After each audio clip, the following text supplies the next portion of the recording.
Assalamualaikum warahmatullahi wabarakatuh. Saya Bulan Nabila Pratiwi, NIM 231318089, program studi Pendidikan Islam Anak Usia Dini kelas 3D. Nah, video kali ini saya akan menjelaskan hasil dari observasi saya di TK Al-Mubarokah mengenai program stimulasi perkembangan sosial emosional anak usia dini usia 5 sampai 6 tahun. Nah, pada program stimulasi ini saya mengatasi dua masalah, yaitu pertama ada rasa percaya dirinya yang kurang pada Kesha, dan yang kedua ada mengenalkan tata krama dan sopan santun di lingkungan masyarakat pada sahabat. Nah, yang pertama ini ada rasa percaya diri. Rasa percaya diri itu kan memperlihatkan kemampuan diri untuk menyesuaikan dengan situasi. Jika anak dapat mengembangkan rasa percaya dirinya dengan optimal, maka akan mudah mengembangkan kemampuan yang lainnya. Perkembangan emosi anak perlu dibimbing karena perkembangan emosi sangat berpengaruh dalam kehidupannya ke depan atau kesuksesannya nanti, dibandingkan hanya kecerdasan intelektual atau kecerdasan kepintarannya aja. Artinya tidak yang menguasai kemampuan yang lain. Tetapi jika seseorang mempunyai kecerdasan emosi, dia akan lebih menguasai berbagai ranah lingkup, seperti pandai berinteraksi dengan orang lain, pandai menyikapi berbagai masalah, dan pandai menyesuaikan dirinya dengan lingkungan. Berdasarkan observasi kondisi awal Kesha ini, ditemukan sikap percaya diri yang kurang, terlalu diam jika di lingkungan yang baru, sehingga juga di sekolah jarang berinteraksi dengan teman lainnya kecuali teman tetangganya, dan ketika sekolah menjadi kurang bersemangat dalam belajarnya. Dan lanjut yang kedua ada mengenalkan tata krama dan sopan santun di lingkungan masyarakat. Nah, mengajarkan tata krama atau sopan santun itu perlu dilakukan sejak dini. Anak dapat dikenalkan tentang sopan santun yang sederhana, seperti saling dengan orang tua ketika berpergian gitu, yang nantinya kebiasaan baik perlahan akan tertanam pada diri anak hingga anak akan besar jika anak dewasa nanti. Nah, semakin dini anak diajarkan tata krama, maka akan semakin mudah untuk anak menerima pesan-pesan kebaikan yang disampaikan berdasarkan norma di lingkungannya.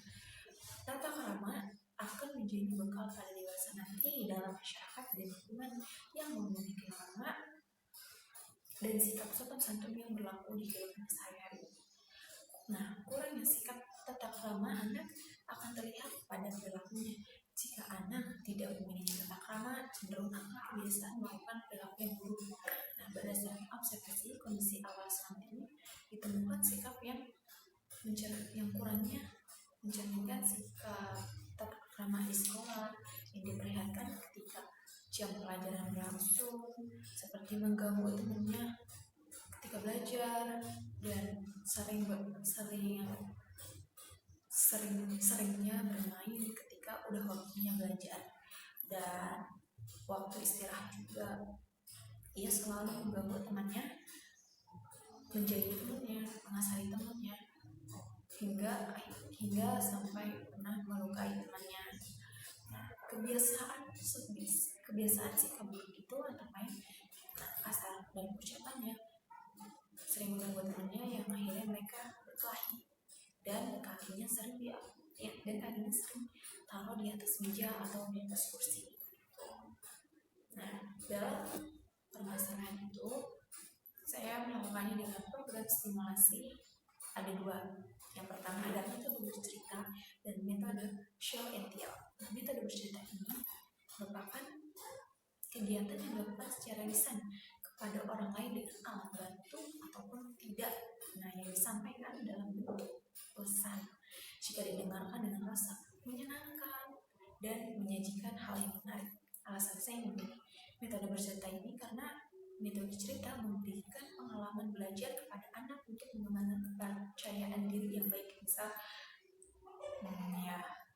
dia melihat, wah, gurunya seru sekali ya berbicara di depan, ternyata asik gitu. Nah, akan mempermudah juga untuk anak dalam interaksi dengan lingkungannya dan mengembangkan daya imajinasi.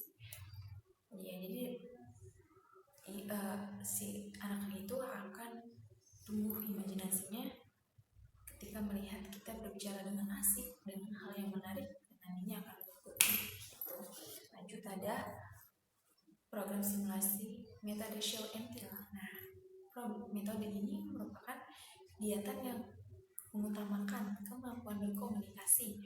Suatu metode ketika pembelajaran dengan menunjukkan benda, menyatakan pendapat, mengungkapkan perasaan, keinginan, ataupun pengalaman terkait. Nah, di sini metode ini tuh dimana yang kita membutuhkan semua anak ini aktif.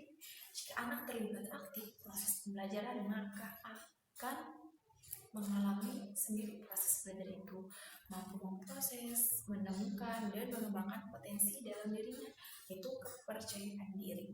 Alasan saya memilih metode ini karena metode show and tell merupakan terciptanya suasana kelas yang aktif, yang menyenangkan, dan yang menarik untuk anak-anak. Kemampuan berbahasa yang aktif juga bagi anak dan mendukung tumbuhnya rasa percaya diri pada anak. Nah di sini lanjut kita akan proses stimulasi untuk Keisha. Pertama ini kita melakukan dengan pendekatan kepada Keisha secara konsisten, karena justru jujur ya, ketika saya ingin baru kenal aja, dia tidak mau yang namanya mengeluarkan suaranya untuk berbicara sama saya. Tentunya saya melakukan dengan pendekatan itu memang penting ya, pendekatan dengan halo Keisha gini kayak mengasyikkan kita untuk halo Keisha ayo temanan sama saya gitu, seperti itu. Dan yang kedua menceritakan tentang kisah seorang anak yang pendiam di kelas dan akhirnya anak tersebut tidak memiliki teman atau sedikit teman bermainnya, dengan rasa yang menarik dalam menyampaikan sehingga anak dapat menyimaknya. Nah di sini saya bercerita tentang dia awalnya hanya didengarkan, tapi ketika saya mengajak anak itu untuk agar mengeluarkan suara atau agar berbicara seperti itu, dia menyikapinya, dia menyimaknya dengan oh iya gini ya kak, oh iya gini ya kak, kak seru banget gitu, dia mulai menanggapi seperti itu. Nah lalu ketiga ada memberikan modeling atau support agar sama manusia ini saling menyapa atau berinteraksi dengan teman-temannya, sehingga kita akan memiliki lingkungan. Dalam cerita itu saya menyelipkan quotes untuk dia untuk selalu ingat gitu. Seperti ayo Keisha kita main sama teman-teman yang lain, nanti kita punya teman yang banyak, kalau banyak banget ya, banyak yang bantuin kita juga, terus kita nggak sendirian kalau sendirian, tapi kalau rame-rame pasti selalu lebih seru lagi, seperti itu. Nah lalu ada melatih dengan metode show and tell, seperti kegiatan olahraga bersama, mengajak bergerak yang aktif dan dengan perasaan yang menyenangkan dalam kehidupan. Awalnya Keisha ketika lagi pelajaran senam atau olahraga gitu, Keisha hanya diam aja, tidak mau bergerak, hanya diam saja melihat teman-temannya. Lalu saya ajak dengan kegiatan senam yang seru, dan dia akhirnya lama-lama mengikutinya. Dan yang terakhir ada kita mengarahkan dengan ujian yang sudah dilakukan agar semangat ketika belajar dimulai. Nah kan ketika Keisha hanya pendiam, kurangnya rasa percaya diri, tentunya mengakibatkan dia ketika belajar di sekolah. Nah dengan kita sudah melakukan proses itu semua dan Keisha udah mulai berkembang, itu semangatnya sudah tumbuh, semangat dalam belajar sudah tumbuh. Dan disitu kita harus memberikan ujian, tapi tidak yang berlebihan.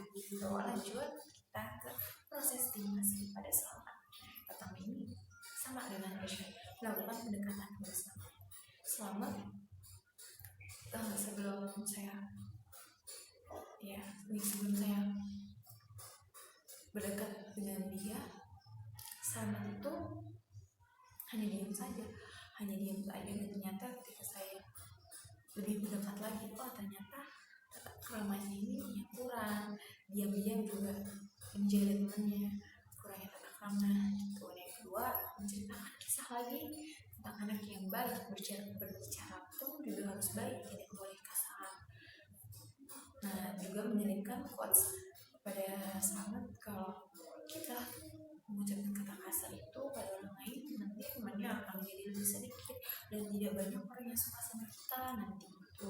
Dan responnya iya iya gitu, tapi tetap saja. Nah dengan ini kita harus proses lagi. Ketiga, ada sebagai guru cerminkan bagaimana modeling sikap yang sopan santun jika di kelasnya. Misalnya anak ini kan naik di atas meja gitu, main di atas kursi. Nah di sini saya menyanyikan dia jika dia melakukan seperti itu. Nyanyinya seperti ini, ada selamat naik ke atas meja, astagfirullah gitu. Jadi saya mengajak semuanya untuk nyanyiin untuk si selamat agar selamat turun dari di atas meja atau di atas kursi gitu. Nah ya tetap ya sudah turun ya nurut langsung. Nah yang keempat, ada melatih sikap tata krama jika di kelas dengan metode show and tell ini. Nah yang terakhir, ada memberikan pujian atau reward setelah apa yang mereka lakukan, dengan harapan kebiasaan buruk ini sudah berubah menjadi kebiasaan yang baik. Dan lanjut, respon setelah stimulasi. Nah respon dari setelah saya menstimulus mereka, pertama ada Kesha. Kesha menjadi anak yang ceria, sering bercerita, sering bermain dengan temannya di sekolah, dan semangat tingginya sudah ada ketika belajar di sekolah. Dan mereka si Kesha ini udah mulai berbaur sama temannya, yang mau main dengan temannya juga. Akhirnya Kesha sudah banyak temannya. Nah ada selamat ini sudah banyak perubahan jika bermain, tidak berkata kasar ataupun tidak baik. Bila diberitahu bahwa itu tidak baik, selamat langsung menurutinya, langsung mengikutinya, dan tidak mengulanginya kembali. Nah dari yang sudah saya lakukan semuanya, hal baru yang saya rasakan pada Kesha, ternyata anak pendiam itu nggak selamanya pendiam, dia akan menjadi pendiam ketika kita menstimulusnya secara konsisten, secara sabar. Dan tentunya juga selamat, ternyata anak yang bisa terlihat bandel, rasa kasar itu nanti bisa berubah dengan kita menasihati dengan lembut, tentunya lakukannya dengan rasa kasih sayang. Oke, terima kasih. Kurang lebih mohon maaf. Wassalamualaikum warahmatullahi wabarakatuh.